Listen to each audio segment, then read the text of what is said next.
Good afternoon. Here we are again. It's Wednesday, and it must be time for Florida Supernature. Welcome. I'm James Stevenson with the University of Florida IFAS Extension here in Pinellas County, coming to you from Brooker Creek Preserve. Today's topic, a flooded forest, part of our wetland series that we've been running this month, which is drawing to an end today. I just realized today is the last day of September. How about that? Wetlands here in Pinellas County, freshwater wetlands can all be found, all their different manifestations can be found right here at Brooker Creek Preserve. So here's just an introduction to what we've been looking at this month.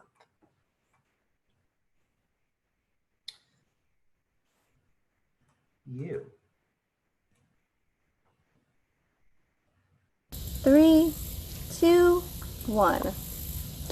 Welcome back to Florida Supernature. I'm James Stevenson with the University of Florida Institute of Food and Agricultural Sciences here in Pinellas County, coming to you from Brooker Creek Preserve. This month, we're going to focus on Brooker Creek's wetlands. We're going to explore a cypress dome, a very special small wetland. We'll look at man-made wetlands, channels that cut through the preserve that channel the water where humans want it to go. We'll look at a pond ecosystem, and we'll finish up in the flooded forest.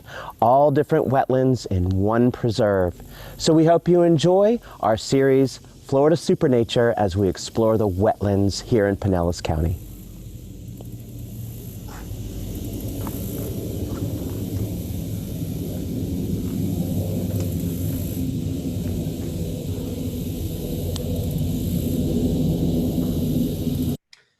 So our wetlands include various iterations. We have within our freshwater wetland systems, we have swamps, the flooded forest that we'll examine today, marshes, lakes, ponds, rivers, and so on. What defines these are certain characteristics. What makes a wetland are, number one, the type of soil that's found there. Soils in wetlands tend to be of very, very fine particles, very organic in nature. Mud is kind of the layperson's reference when it comes to a wetland soil, but the type of soil helps define a wetland's outline. Indicator species of plants and animals can also help define whether an area is a true wetland or not. Conditions have to be right for both of those types of life.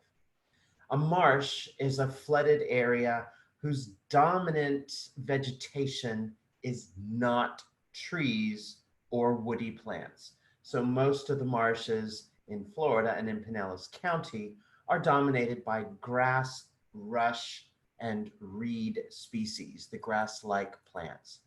Lakes are large, still bodies of water. Although there can be currents that move through lakes, they're generally considered still water. And our biggest lake here, certainly not our only lake, but our biggest lake here in Pinellas County is, of course, Lake Tarpon. Ponds dot many of our counties, and ponds are smaller bodies of still water. Ponds can be rain-fed.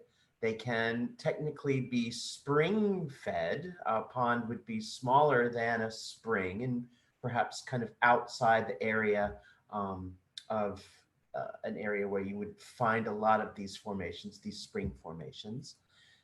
Rivers, of course, not that many.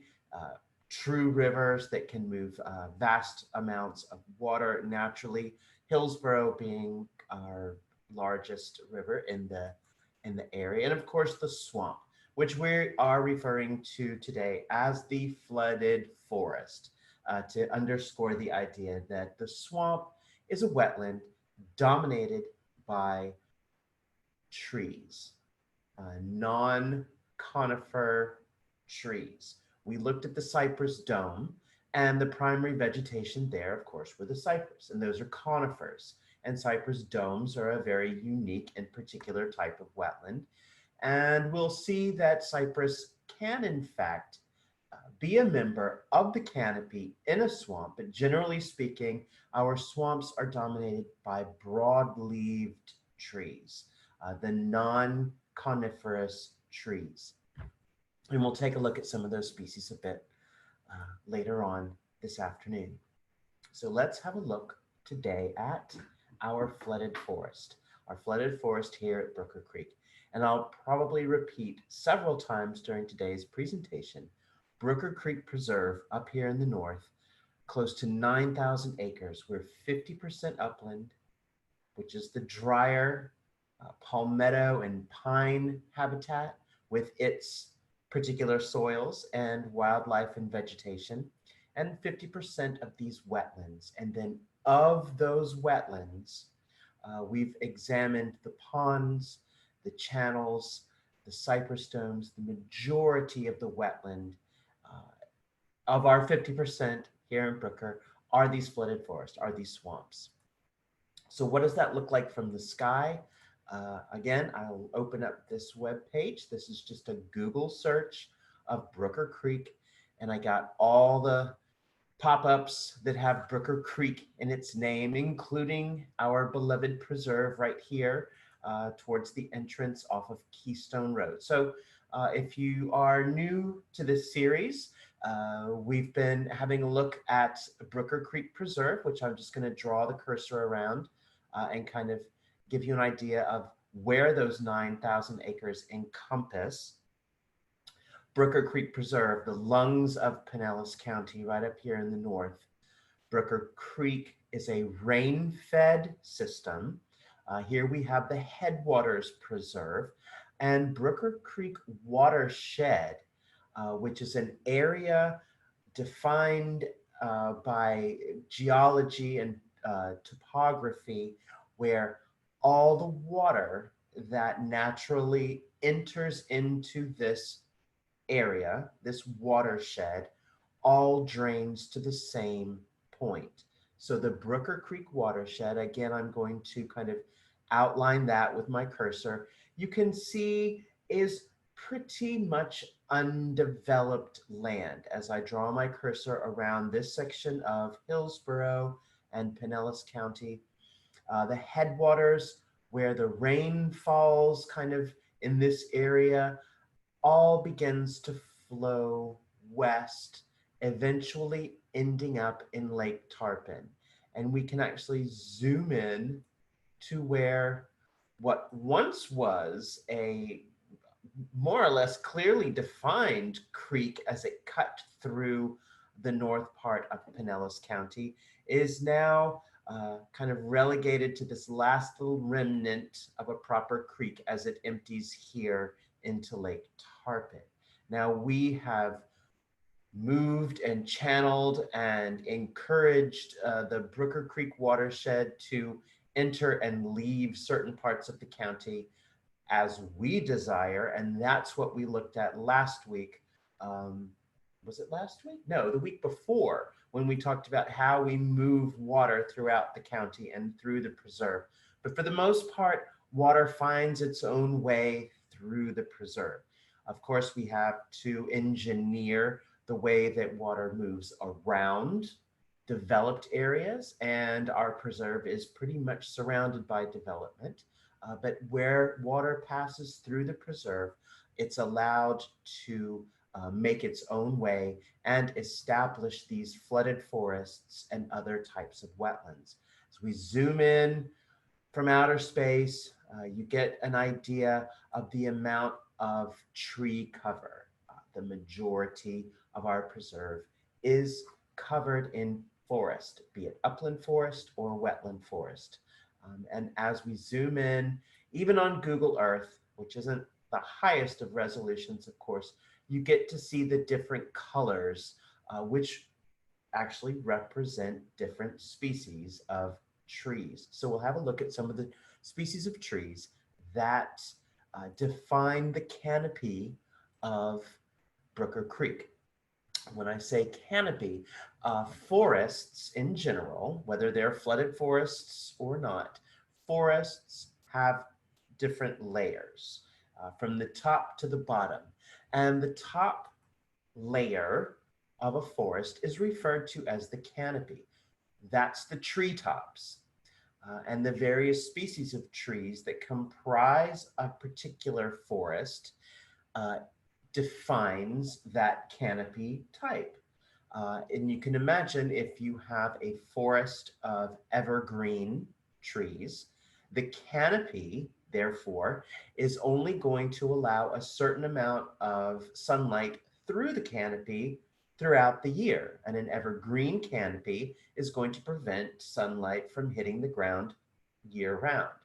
A canopy of deciduous species of trees, those trees that lose their leaves in the wintertime or in the dry season, the light levels will change on the forest floor in the winter versus the summer.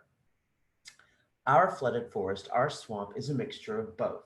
So just like our funny position in Florida as being just a little bit temperate, so we have a hot, cold season, and just a little bit tropical, so we get a wet, dry season.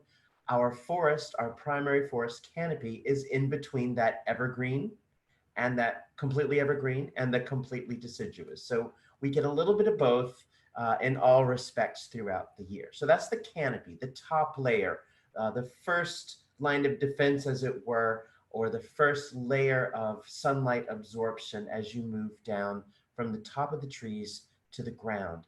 The next layer that we define, today at least, are the epiphytes, those species of plants that have taken up residence in the canopy, or as much as the canopy allows. So the epiphytes, not parasitic plants, just hanging on up in the treetops, taking advantage of their proximity to the sun.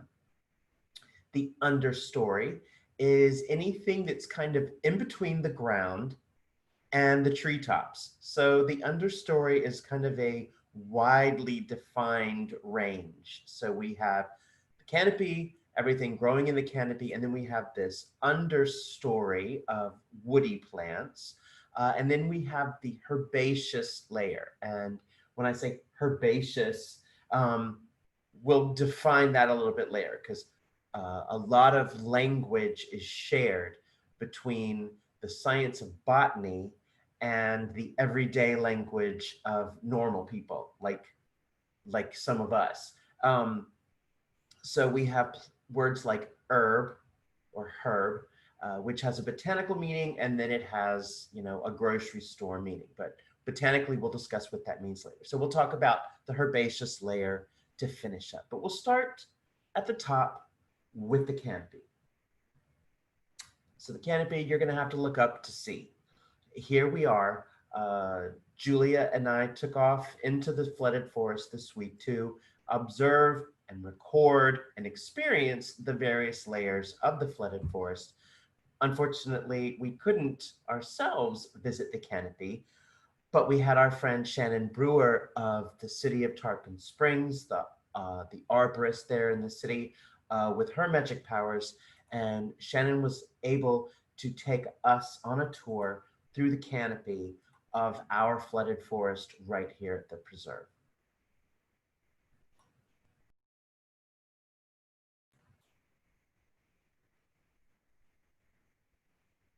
So starting off at kind of a human-sized bit of the preserve, of our swamp, slowly moving up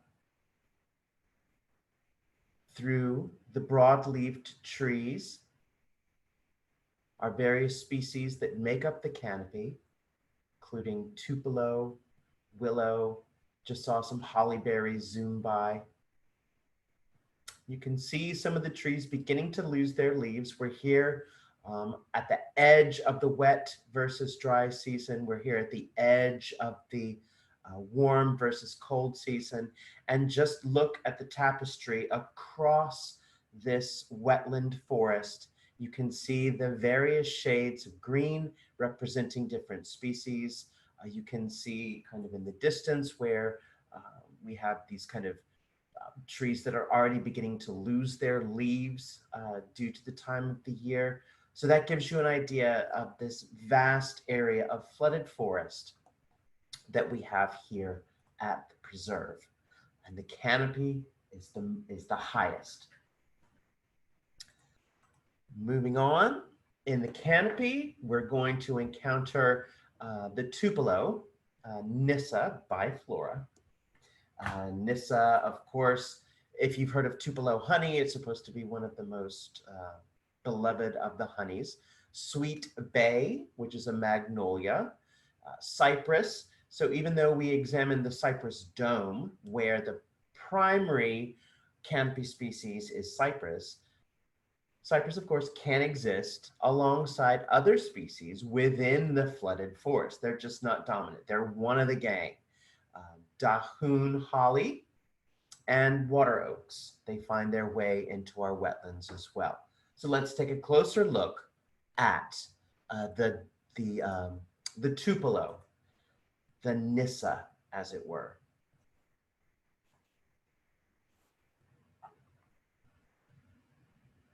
One of the dominant trees in our flooded forest is the tupelo, or Nyssa biflora. It's a deciduous, so that means it loses its leaves, and here we are at the end of the year. Even in Florida, deciduous trees still have to go through their life cycle, and you can see the leaves of the Nyssa, of the tupelo. They're beginning to lose their luster, and they're beginning to reabsorb those nutrients. They'll store them over the winter, in our case during the dry season. Their leaves inevitably turn a really wonderful red, orange, yellow colors as they begin to senesce or age out. They're called biflora because they produce flowers in little pairs, 2 flowers at a time. And after the flowers are pollinated, as we've mentioned a million times before, the flowering plants develop fruits. And here we have the paired fruit of the Nyssa biflora. So 2 flowers, 2 developing fruits. These are very nutritious for our wildlife. Again, nope, I don't know if anybody's made any money selling these as a snack, but they're great for our migrating songbirds to consume. Nice juicy fruit with the big seeds inside, and deposit them further out into the swamp.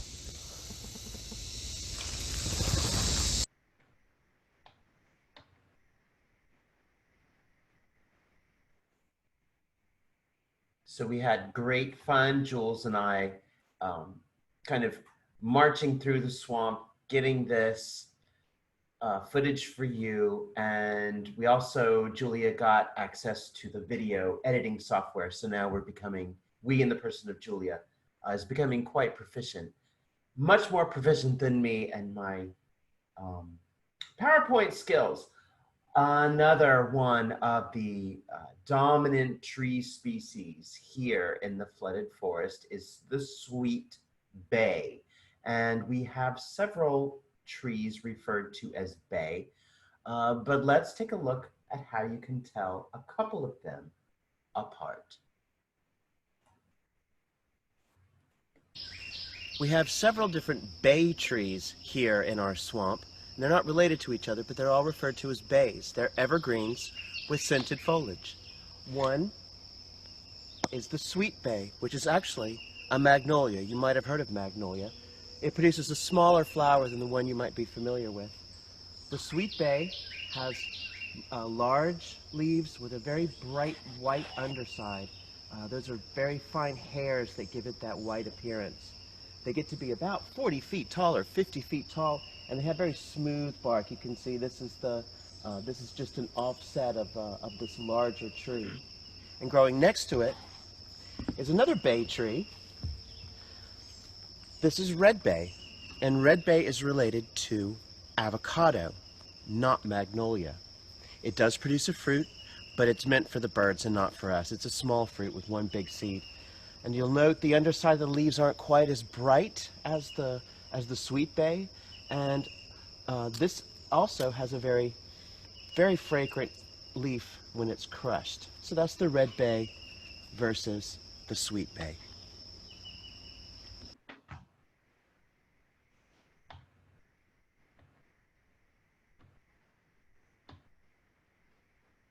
Next, another one of the dominant species, as we mentioned before, and we've looked at the cypress.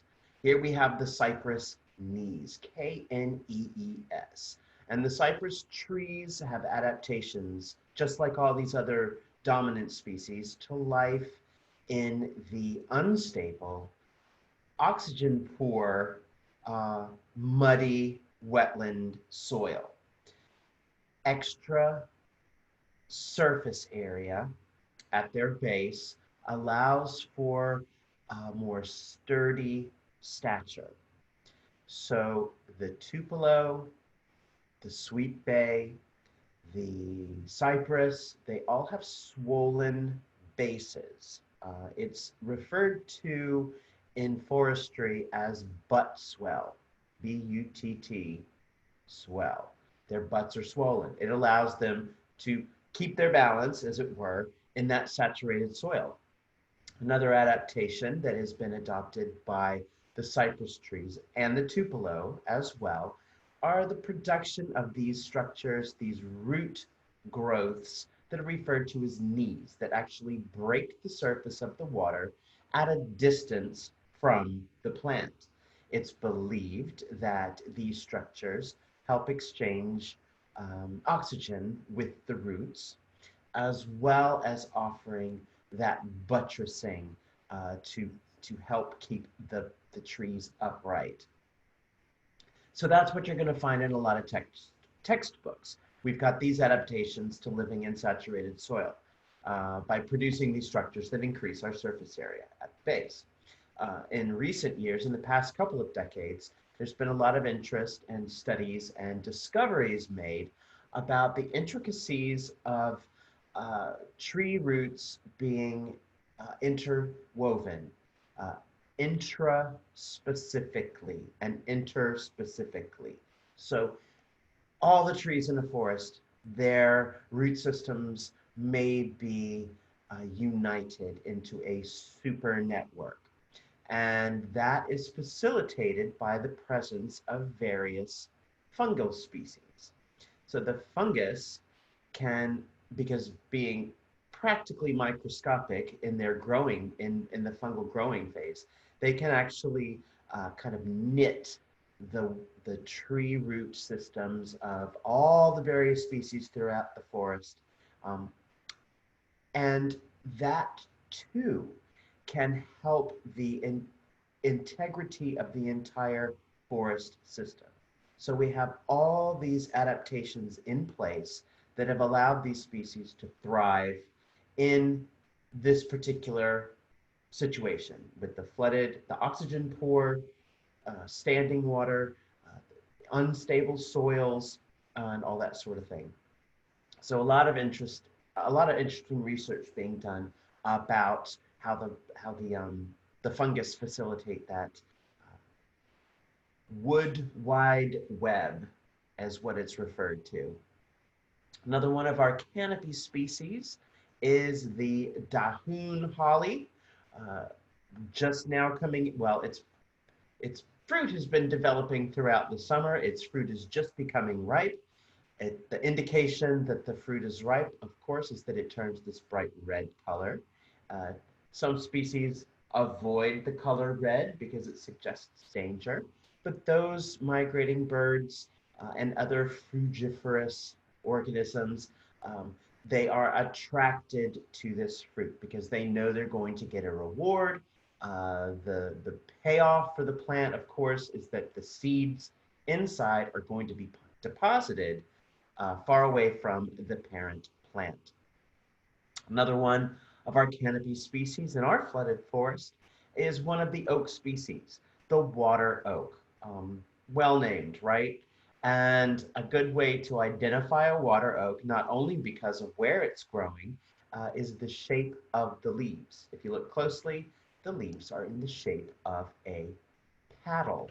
So you can use your paddle to paddle down the water. So that's the water oak. Also producing its fruit now at the end of the year. And of course, the fruit of the oak trees are the acorns, providing lots of sustenance for different bird and mammal species. But if you think um, the squirrel, the deer, the turkey who consume the acorns aren't produced as a fleshy fruit.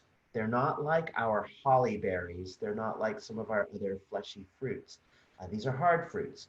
So if anything were to break the seed open or break this fruit open and get to that what's called meat inside, that meat would be eaten, and there's no chance that that seed would ever grow into a tree because it's been consumed.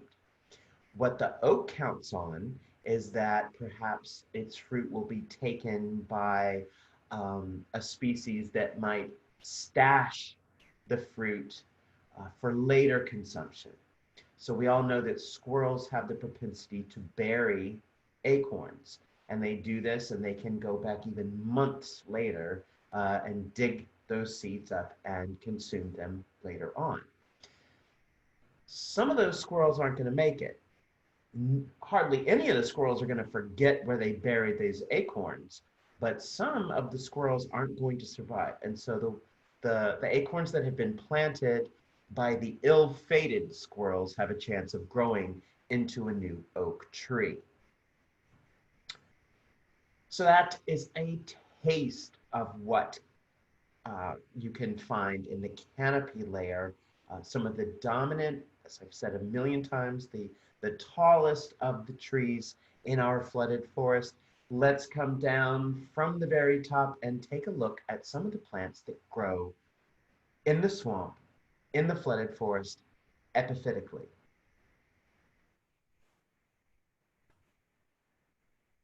One. Brooker Creek Preserve is 50% upland habitat and 50% wetland habitat. Of that 50% wetland habitat, the majority is what we refer to as the flooded forest, otherwise known as the swamp. So here we are in the swamp, in the water, up to our waist. And one of the benefits of living in a flooded forest, of living over standing water, is the availability of extra humidity year-round. And plants that are adapted to an epiphytic lifestyle can take advantage of that increased atmospheric moisture that's available right over the surface of the water. Some of those epiphytes, which we've talked about quite extensively, can be found right here growing on the trunk of this sweetbay tree. We'll discuss the different species of trees that live in the flooded forest in detail a bit later. But here we have some of our most famous epiphytic plants.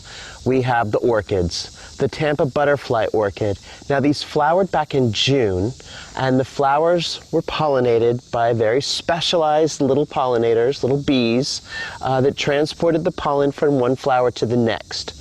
Once that orchid flower was pollinated, the fruit begins to develop. And every time I say fruit, someone says, "Can you eat it?"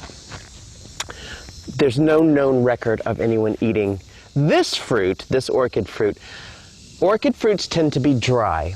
They're dry capsules that open to release the dust-like seeds. And here you can see one of last year's seed pods. It's a dry seed pod, but it is technically a fruit.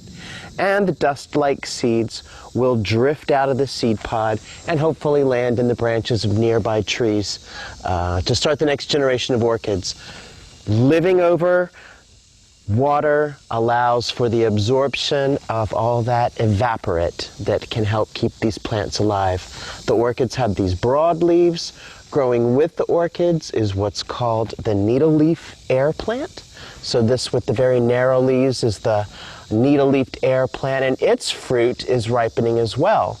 Again, a seed pod that's going to release its seeds out into the wind to attached to the branches of another tree.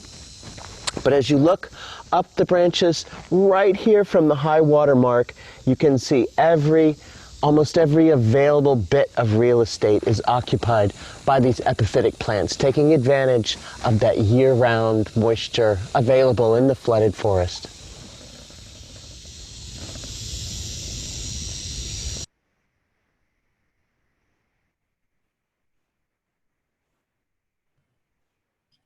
We do discuss epiphytes quite a bit. We have a whole hour devoted to epiphytic plants, but that gives you the idea of that lifestyle.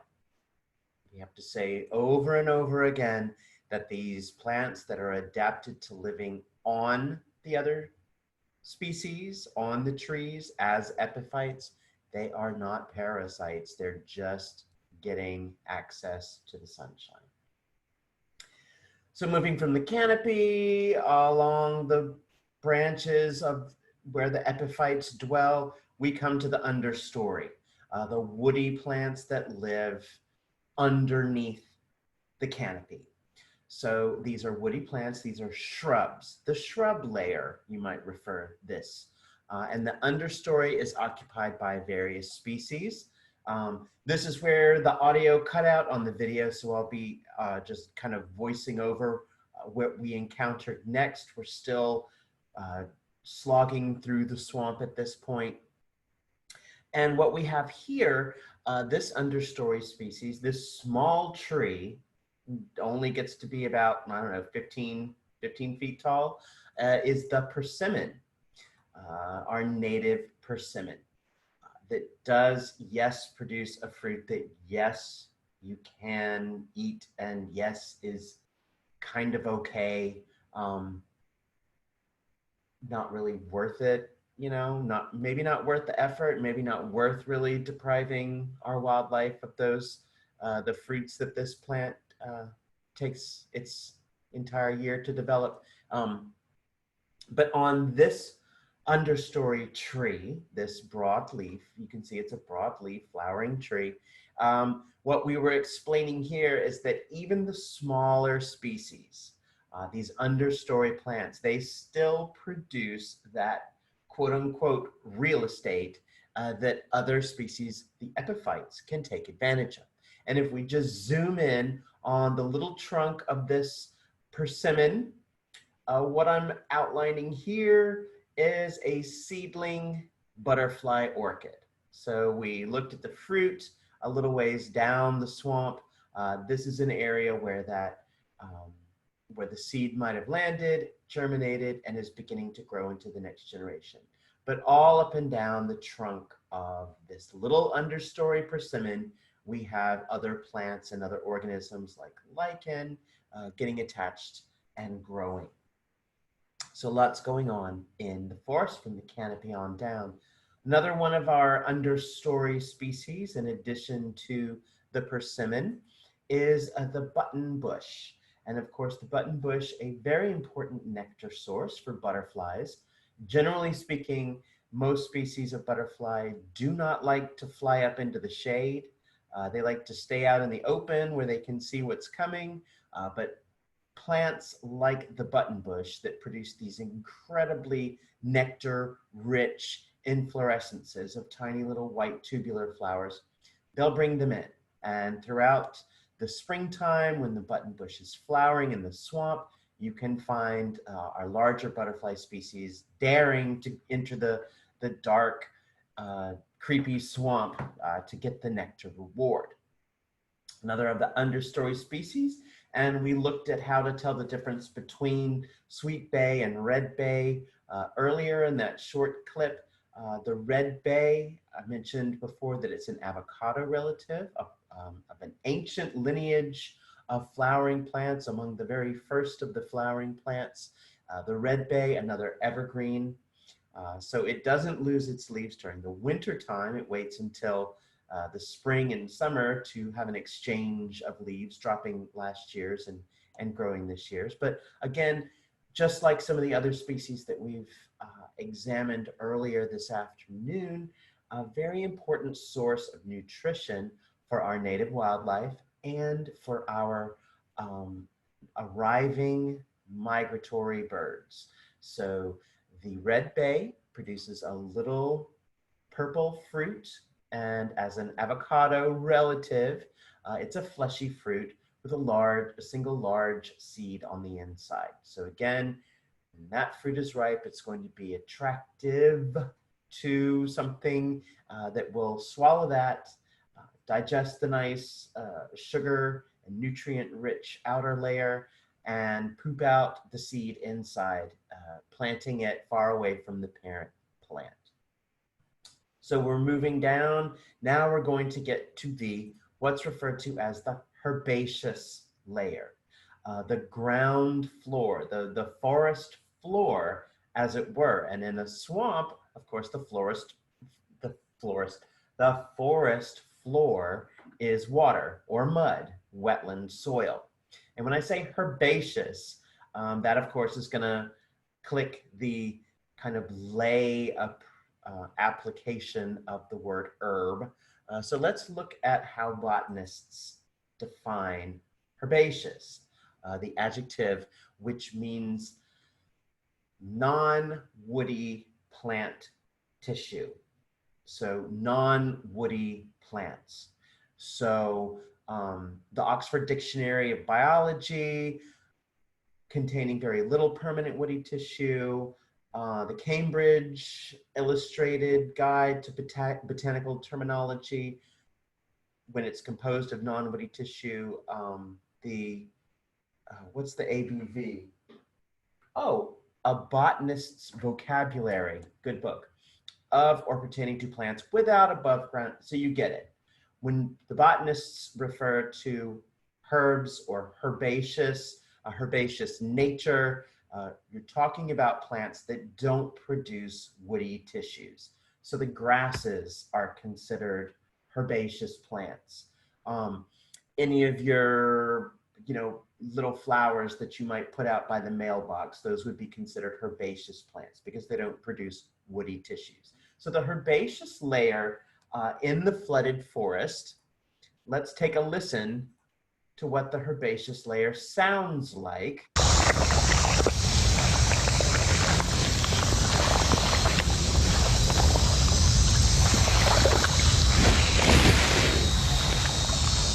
So what we're crashing through there is, of course, in a dry forest would be the grasses and the other herbaceous layers. But here in the flooded forest, we've got all those plants that are rooted in the mud, floating on the water, and so on.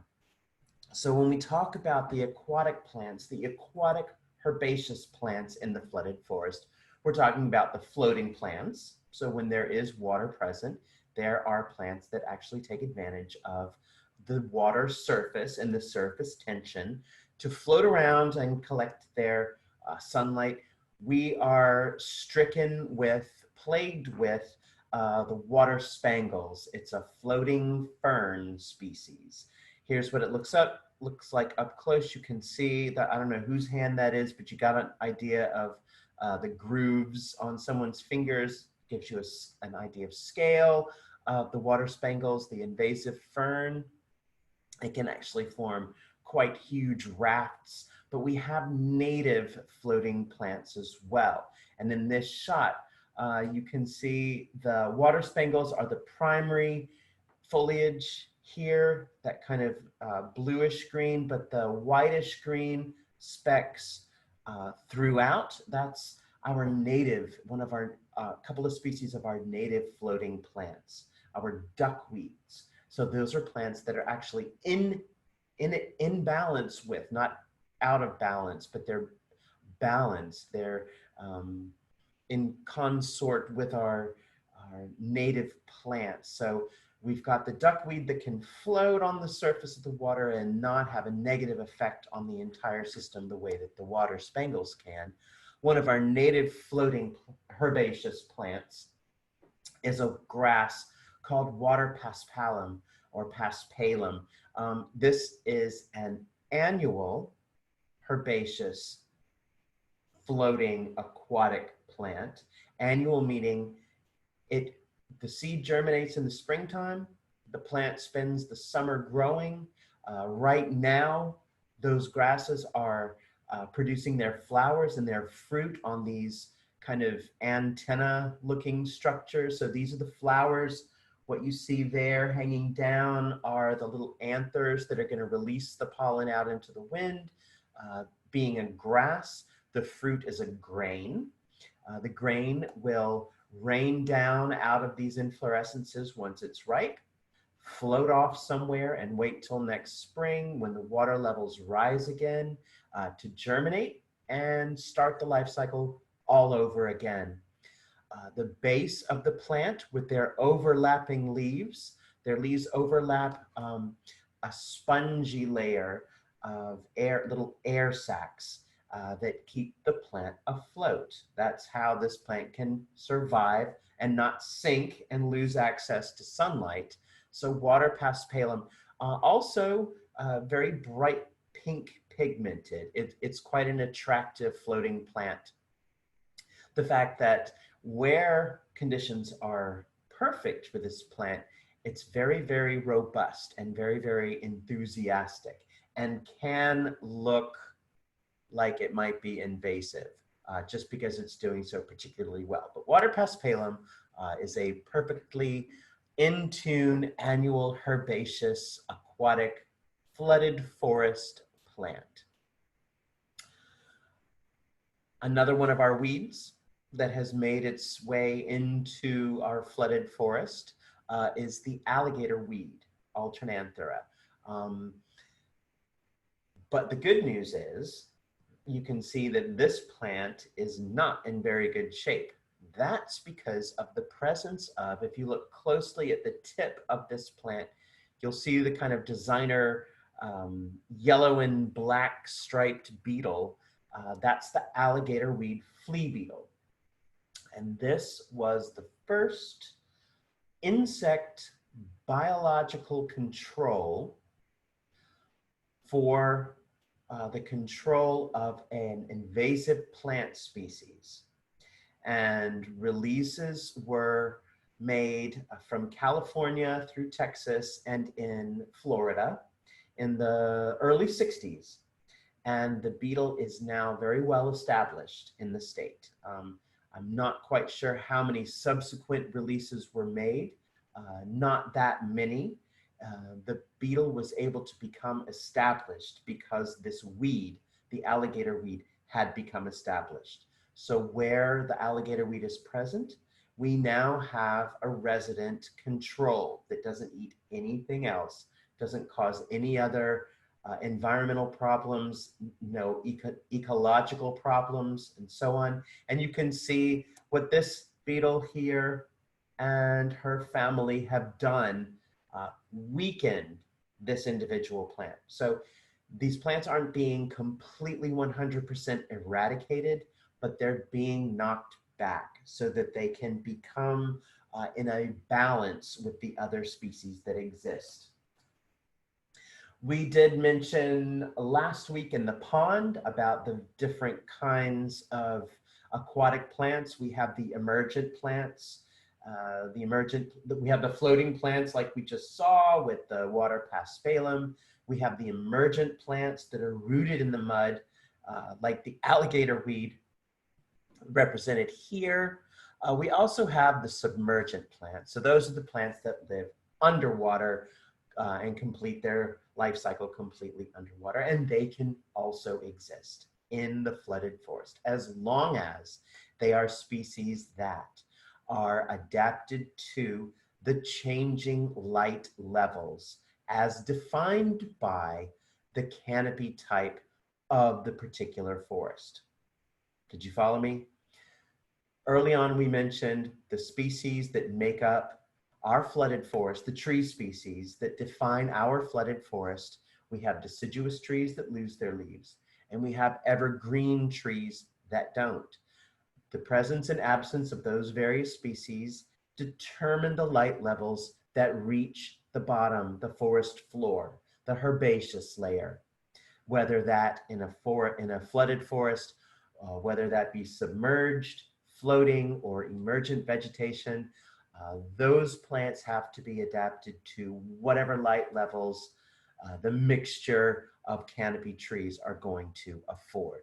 And all these things sort themselves out.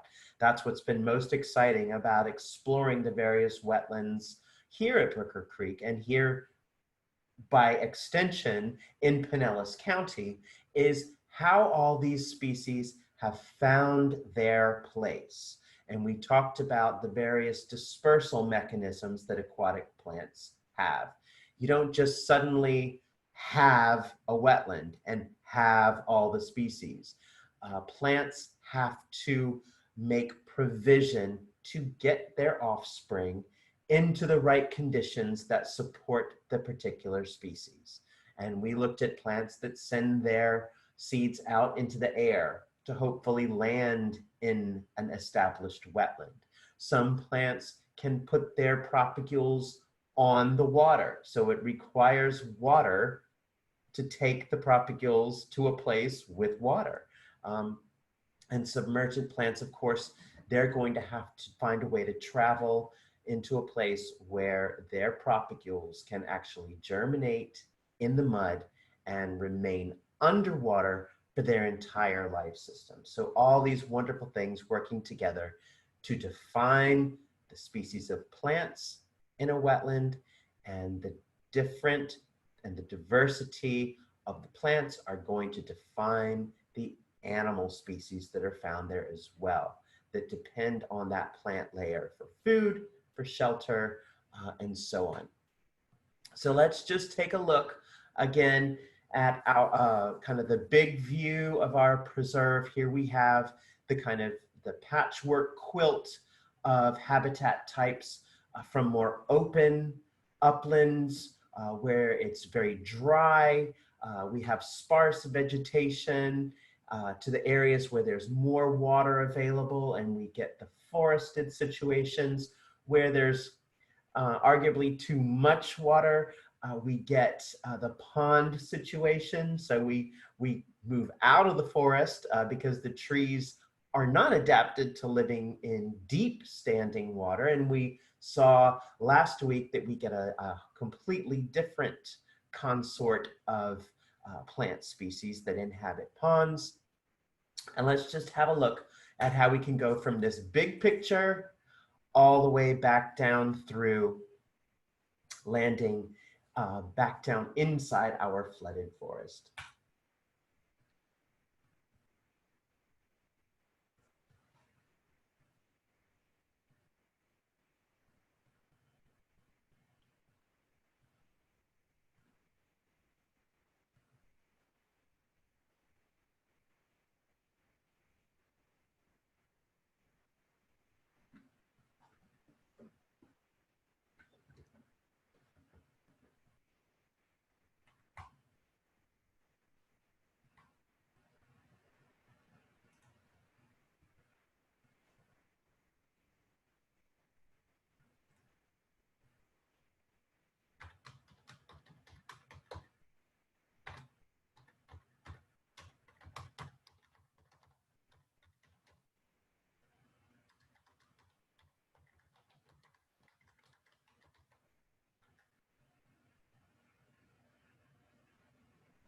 Through the canopy, see the epiphytes. We have maple, a species that I would have liked to have talked more about as far as one of our canopy species. Maple's probably familiar to quite a few people. That looks like a sweetbay. Isn't this amazing? Our friend Shannon, she's an expert drone pilot, and kindly gave us her time and expertise to collect this incredible footage, as it were, to supplement our presentation during our exploration of the wetlands here at Brooker Creek. So I'm going to have to insist that everyone write down to join us next week for Wetland Wildflowers. We're going to finish up our wetland series. October, we will be exploring everything creepy. We're going to take a look at spiders and poisonous plants and carnivorous plants, and you know, we're really getting into we are really getting into the kind of Halloweeny end of the year. Anyway, I'm insisting that you write this information down and then get up and go outside and enjoy this beautiful weather. It's been wonderful presenting to you today, and I'm going to leave you here Write this down and we'll see you next week. Thank you again for joining us for Florida Super Nature here with UF IFAS Extension in Pinellas County.